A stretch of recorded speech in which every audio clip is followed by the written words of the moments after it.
Today is Narnia's birthday. The Lion, the Witch, and the Wardrobe was first published on October 16th, 1950. That was 61 years ago today. If you head over to narniaweb.com, there's a page where you can post your story. We want to know, what was your first exposure to the Chronicles of Narnia? We've asked a few staff members just to kind of get us started, who posted their story. But we just want to know, where did you first hear about it? Was it the books? Was it a radio drama? Was it the BBC TV series? Could be anything. And kind of a little bit on, how did you become such a big fan of it? Narnia first began, of course, in the mind of Clive Staples Lewis, or Jack as he preferred to be called. When he was young, he had an image of a fawn carrying an umbrella and parcels in a snowy wood.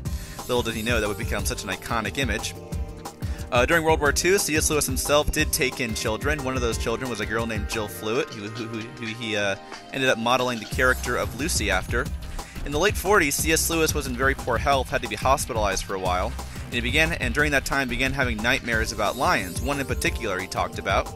I've always found it interesting that the first idea Lewis had of Aslan was an image that frightened him, and you can certainly see how that informed Aslan's character. The first time we see Aslan in The Lion, the Witch, and the Wardrobe, Lewis writes that people who have not been in Narnia think that a thing cannot be good and terrible at the same time, but the children were cured of that idea now. We're also reminded many times throughout the series that Aslan is not a tame lion, and perhaps most famously, we're told that Aslan is not safe, but he's good. So these ideas and many more, all this kind of came together in 1950. Lewis published The Lion, the Witch, and the Wardrobe. It's become a classic. It's for a lot of people, it was required reading.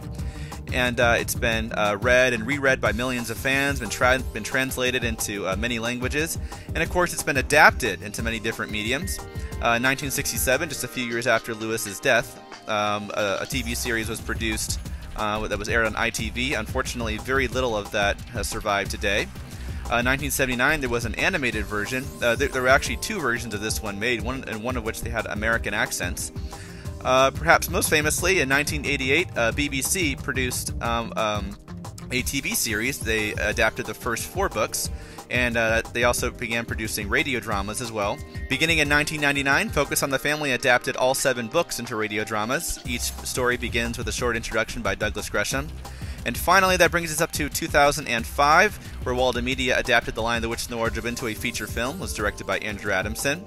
This is, of course, not a comprehensive list, just a few highlights. For one thing, Narnia has also been adapted into many different stage productions.